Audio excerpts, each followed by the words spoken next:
नमस्कार मंडळी. तर आजचा जो व्हिडिओ आहे तो आहे बांधकाम कामगार योजना. जे नोंदणीकृत बांधकाम कामगार आहे त्यांच्यासाठी आहे आणि जे नाही आहेत, ज्यांनी बांधकाम कामगार योजनेचा अजून लाभच घेतलेला नाही, ज्यांनी नोंदणीकृत आहेतच नाही, ठीक आहे, त्यांच्यासाठी पण हा आज खास महत्त्वाचा व्हिडिओ आहे. कसा की बांधकाम कामगारामध्ये कोणकोणते फायदे आहेत, कोणकोणते लाभ आपल्याला मिळतात, बांधकाम कामगार योजनेचे कोणकोणते लाभ आपल्याला मिळतात, ही सगळी माहिती आपण आता जाणून घेणार आहोत. म्हणून जे नोंदणीकृत बांधकाम कामगार आहेत ते महिला असो किंवा पुरुष असो, ठीक आहे, आणि जे नाही आहेत, ज्यांनी अजून प्रमाणपत्र काढलंच नाही आणि या योजनेचा लाभ घेतच नाही आहेत, त्यांच्यासाठी पण आज मी सांगणार आहे की तुम्ही जर नसाल बांधकाम कामगार योजनेचा तुम्हाला लाभ मिळत नसेल तर तुम्ही 90 दिवसाचं प्रमाणपत्र काढून तुम्ही या योजनेचा लाभ घ्या. कोणकोणते लाभ या बांधकाम कामगार योजनेमध्ये मिळत आहेत, म्हणजे मिळतात, हे तुम्हाला आजच्या व्हिडिओमध्ये मी सांगणार आहे. तर मंडळी, व्हिडिओ शेवटपर्यंत नक्की बघा. आज खूप महत्त्वाचा व्हिडिओ आहे. तर नमस्कार मंडळी, मी प्रवीण शंभरकर, तुम्ही पाहता खेड्यातील मुलगा. तर बघा, जे नोंदणीकृत बांधकाम कामगार आहेत त्यांच्यासाठी पण आणि जे नाही आहेत, अजून या योजनेचा लाभ घेतला नाही आहे, त्यांच्यासाठी पण बघा. आता या बांधकाम कामगार योजनेचे कोणकोणते फायदे आहेत, कोणकोणते लाभ मिळतात, आता मी तुम्हाला सांगणार आहे. तर बघा, आता मी तुम्हाला ते वाचून दाखवणार आहे. कारण कसं आहे, मी असं तुम्हाला सांगत बसलं तर कसा व्हिडिओ थोडा लांब होणार आहे. मी तुम्हाला शॉर्टकटमध्ये आता मी तुम्हाला वाचून दाखवणार आहे, ठीक आहे. मी तुम्हाला एक एक लाभ जे आहेत या बांधकाम कामगार योजनेचे आता मी तुम्हाला वाचून दाखवणार आहे. बघा, तर बघा, पहिला आहे नोंदित लाभार्थी स्त्री बांधकाम कामगारास तसेच नोंदित पुरुष लाभार्थी बांधकाम कामगाराच्या पत्नीस 2 जीवित अपत्यापर्यंत नैसर्गिक प्रसूतीसाठी रुपये 15,000 व शस्त्रक्रियेद्वारे प्रसूतीसाठी रुपये 20,000 एवढे आर्थिक सहाय्य मिळते, ठीक आहे. प्रसूतीसाठी 15,000 आणि शस्त्रक्रियेसाठी शस्त्रक्रियेद्वारे प्रसूतीसाठी 20,000 रुपये मिळतात. हे आहे पॉवर नोंदित म्हणजे नोंदणीकृत बांधकाम कामगार असल्याचा हा, ठीक आहे. दुसरा फायदा बघा, नोंदित लाभार्थी बांधकाम कामगाराच्या प्रति शैक्षणिक वर्षी शाळेतील किमान 75% किंवा अधिक उपस्थिती असणाऱ्या 2 पाल्यांस इयत्ता 1ली ते 7वीसाठी प्रतिवर्षी 2,500 रुपये म्हणजे 2,500 रुपये आणि इयत्ता 8वी ते 10वीसाठी प्रतिवर्षी 5,000 रुपये एवढे शैक्षणिक आर्थिक सहाय्य सुद्धा मिळते, ठीक आहे. तिसरा फायदा बघा, नोंदित लाभार्थी बांधकामगाराच्या 2 पाल्यांना इयत्ता 10वी व इयत्ता 12वीमध्ये किमान 50% किंवा अधिक गुण प्राप्त झाल्यास रुपये 10,000 एवढे प्रोत्साहनात्मक शैक्षणिक सहाय्य सुद्धा मिळते, ठीक आहे. हा आहे फायदा नोंदणीकृत बांधकाम कामगार असल्याचा. त्याच्यात स्त्री असो किंवा पुरुष असो, पण हा फायदा मिळतात, ठीक आहे. त्यांच्या मुलांना फायदा मिळतात, ठीक आहे. आता चौथं बघा, नोंदित लाभार्थी कामगारांच्या 2 पाल्यांना इयत्ता 11वी व इयत्ता 12वीच्या शिक्षणासाठी प्रति शैक्षणिक वर्षी रुपये 10,000 एवढे शैक्षणिक सहाय्यसुद्धा मिळते, ठीक आहे.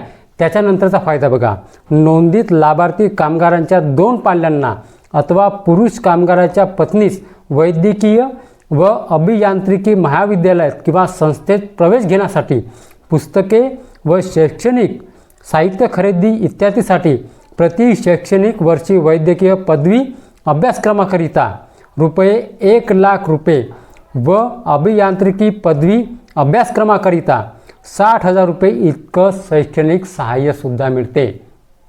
बघा, हा आहे फायदा बांधकाम कामगार योजनेचा नोंदणीकृत असलेला. ज्यांनी नोंदणीकृत नाही आहे त्यांनी लवकरात लवकर 90 दिवसाचं प्रमाणपत्र घेऊन तुम्ही बांधकाम कामगार योजनेचा लाभ घ्या, फायदा घ्या, ठीक आहे. त्याच्यानंतरचा फायदा बघा, त्याच्यानंतरचा आहे नोंदित लाभार्थी कामगाराच्या 2 पाल्यांना शासनमान्य पदविकेमध्ये शिक्षण घेत असलेल्या पाल्यास प्रति शैक्षणिक वर्षी 20,000 रुपये फक्त आणि पदव्युत्तर पदविका म्हणजे शिक्षण घेत असलेल्या प्रति शैक्षणिक वर्षी 25,000 रुपये एवढे आर्थिक सहाय्यसुद्धा मिळते. बघा, मुलांना, तुमच्या मुलांना भरपूर फायदा आहे, ठीक आहे. पहिलीपासून ते शेवटपर्यंत शिकत असलेल्या शेवटपर्यंत तुमच्या मुलांना बांधकाम कामगाराच्या नोंदणीकृत बांधकाम कामगाराच्या मुलांना फायदा आहे. ठीक आहे, तुम्ही बांधकाम कामगार व्हा, 90 दिवसाचं प्रमाणपत्र घ्या आणि या बांधकाम कामगार योजनेचा लाभ घ्या. ठीक आहे, तुमच्या मुलांना भरपूर फायदा आहे या योजनेचा. अजून पुढचा फायदा बघा. ठीक आहे, मी पुढचा फायदा अजून सांगताय मी तुम्हाला. नोंदीत लाभार्थी कामगार अथवा त्याच्या पत्नीने एका मुलीच्या जन्मानंतर कुटुंब नियोजनाची शस्त्रक्रिया केल्यास त्या मुलीच्या नावे 18 वर्षापर्यंत 1 लाख रुपये मुदत ठेव बंदसुद्धा मिळते. त्याच्यानंतरचा फायदा बघा. नोंदीत लाभार्थी कामगारास 75% किंवा कायमचे अपंगत्व असल्यास त्यास ₹2 लाख एवढे आर्थिक सहाय्यसुद्धा मिळते. तथापि नोंदीत बांधकाम कामगाराचे विमा संरक्षण असल्यास विमा रकमेची प्रतिपूर्ती अथवा मंडळामार्फत 2 लाख आर्थिक सहाय्य त्यापैकी कोणताही 1 लाभ अनुदेय राहील. बघा, एवढा फायदा आहे. त्याच्यानंतरचा फायदा बघा. नोंदीत लाभार्थी कामगाराचा मृत्यू झाला, हे महत्त्वाचं आहे, लक्षात घ्या. ते चाहे स्त्री असो किंवा पुरुष असो. बघा, नोंदीत लाभार्थी बांधकाम कामगाराचा मृत्यू झालास, ठीक आहे, त्याच्या नामनिर्देशित केलेल्या वारसास 10,000 रुपये एवढी रक्कम अंत्यविधीसाठी मदत म्हणून मिळते. अंत्यविधीसाठी 10,000 रुपये मिळते. ठीक आहे. त्याच्यानंतर जे आहे, नोंदीत लाभार्थी कामगाराचा मृत्यू झालास, हा एक महत्त्वाचा मुद्दा आहे. हा जो लाभ आहे महत्त्वाचा आहे. मी याच्यावरती व्हिडिओ पण बनवला आहे. तुम्ही जे इमेज आहे तुम्ही स्क्रीनवरती बघता, हा व्हिडिओ जाऊन बघा. हा व्हिडिओ महत्त्वाचा आहे. हा फायदा, हा लाभ पहा, बांधकाम कामगार योजनेचा हा लाभ पहा.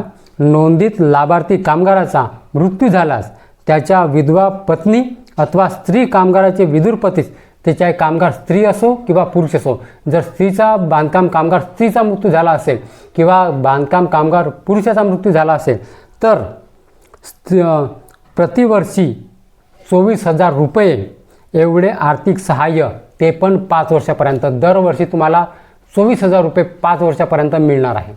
24,000, 24,000, 24,000, 24,000, 24,000 असे 5 वर्ष त्या बांधकाम कामगाराच्या पत्नीला म्हणा किंवा त्या जर समजा स्त्री बांधकाम कामगार असेल तर त्याच्या पतीला म्हणा 24,000 रुपये 5 वर्ष मिळणार आहे. हा महत्त्वाचा मुद्दा आहे. तो व्हिडिओ जाऊन नक्की बघा. त्याची जी लिंक आहे मी डिस्क्रिप्शन बॉक्समध्ये त्या व्हिडिओची मी देत आहे. ठीक आहे, याच्यावरती आपण व्हिडिओ बनवलेला आहे. ठीक आहे, 2 व्हिडिओ बनवलेले आहेत. त्या दोन्ही व्हिडिओची जे लिंक आहे मी डिस्क्रिप्शन बॉक्समध्ये देत आहे. त्याच्यानंतरचा फायदा पहा, अजून फायदा आहे. ठीक आहे, नोंदीत लाभार्थी बांधकाम कामगाराचा कामावर असताना मृत्यू झाल्यास, ठीक आहे, नोंदीत बांधकाम कामगाराचा कामावर असल्यास मृत्यू झाल्यास त्याच्या कायदेशीर वारसास, ठीक आहे, म्हणजे त्याचा जो मुलगा आहे, त्याचा जो अपत्य आहे, त्याला 5 लाख रुपये एवढे आर्थिक सहाय्यसुद्धा मिळते. बघा, हा एक मोठा फायदा आहे. कारण कधी आपला मृत्यू होईल गॅरंटी नाही. म्हणून जर कामावर असताना मृत्यू झाला तर त्याच्या मुलाला 5 लाख रुपये एवढे आर्थिक मदत मिळते, सहाय्य मिळते. म्हणून म्हणतो की बांधकाम कामगार व्हा, 90 दिवसाचे प्रमाणपत्र काढा आणि तुम्ही जे आहे बांधकाम कामगार या योजनेचे फायदे घ्या, लाभ घ्या. ठीक आहे. त्याच्यानंतरचा लाभ बघा. लाभार्थी कामगार व त्याच्या कुटुंबियांना गंभीर आजाराच्या उपचारासाठी ₹1 लाख एवढे वैद्यकीय सहाय्य एका सदस्यास केवळ एकदाच आणि कुटुंबातील 2 सदस्यापर्यंत मर्यादित. ठीक आहे. तथापि आरोग्य विमा योजना लागू नसल्यासच सदर योजनेचा लाभ देण्यात येतो. ठीक आहे. तर आजाराच्या कोणताही गंभीर आजार असेल तर त्या आजाराच्या उपचारासाठी जे आहे तुम्हाला 1 लाख आर्थिक सहाय्यसुद्धा मिळते. बघा, त्याच्यानंतरचा जो लाभ आहे बघा, आता मुलांसाठी लाभ आहे. मुलांसाठी त्या नोंदणीकृत बांधकाम कामगाराच्या मुलासाठी, कशासाठी, कम्प्युटरसाठी, MSCIT बघा, तो लाभ बघा. संगणकाचे शिक्षण म्हणजे MSCIT घेत असलेल्या नोंदीत लाभार्थी कामगाराच्या 2 मुलांना, ठीक आहे, शुल्काची परिपूर्ती तथापि MSCIT उत्तीर्ण झाल्याचे प्रमाणपत्र सादर केल्यास सदर शुल्काची प्रतिपूर्तीसाठी करण्यात यावी. म्हणजे जे तुम्हाला MSCIT करण्यासाठी खर्च आला, 3,000 रुपये म्हणा, 4,000 रुपये म्हणा, 2 मुलांना, बांधकाम कामगाराच्या 2 मुलांना, ठीक आहे. ते पैसे त्याच्या बँक अकाउंटमध्ये मिळणार आहेत. 3,000 रुपये MSCIT करण्यासाठी खर्च आला असेल किंवा 4,000 रुपये आला असेल, ते पैसे त्या मुलांच्या बँक खात्यामध्ये जमा होणार आहेत. तर त्याच्यासाठी पण आपल्याला अर्ज करावा लागतो. ठीक आहे. त्याच्यानंतरचा शेवटचा लाभ बघा. असे भरपूर लाभ आहेत, पण व्हिडिओ न लांब जाण्यासाठी मी आता शेवटचा लाभ सांगत आहे, कारण हा व्हिडिओ भरपूर लांब होईल. म्हणून मी शेवटचा लाभ बघा, नोंदीत म्हणजे मी महत्त्वाचे जे लाभ आहेत मी ते सांगत आहे. ठीक आहे. असे भरपूर लाभ आहेत बांधकाम कामगारामध्ये, भरपूर लाभ आहेत, पण मी महत्त्वाचे जे लाभ आहेत त्याच्या मुलांना म्हणा किंवा त्या बांधकाम कामगाराच्या पत्नीस म्हणा किंवा बांधकाम कामगार समजा स्त्री असेल तिच्या पतीस म्हणा, मी महत्त्वाचे लाभ मी सांगत आहे. आता शेवटचा लाभ मी महत्त्वाचा सांगत आहे तो बघा. शेवटचा लाभ, नोंदीत लाभार्थी बांधकाम कामगाराच्या स्वतःच्या पहिला विवाहाच्या खर्चाच्या प्रतिपूर्तीसाठी 30,000 रुपये इतके अनुदानसुद्धा मिळते. बघा, जर स्त्री किंवा पुरुष बांधकाम कामगार असेल आणि त्याचं लग्न झालेलं नसेल, तर त्याच्या लग्नासाठी, ठीक आहे, लग्नाच्या खर्चासाठी 30,000 रुपये एवढं अनुदानसुद्धा या बांधकाम कामगार योजनेमध्ये मिळते. तर हे आहेत बांधकाम कामगार योजनेचे फायदे, म्हणजे लाभ त्यांच्या मुलांसाठी, बांधकाम कामगाराच्या पत्नीसाठी किंवा बांधकाम कामगाराच्या पतीसाठी, म्हणजे स्त्री असेल तर पतीसाठी आणि मुलांसाठी हे आहेत फायदे. म्हणून म्हणतो की जे मंडळी जे आहेत, आपले यूट्यूबर जे आहेत, तुम्ही हा व्हिडिओ शेअर करा.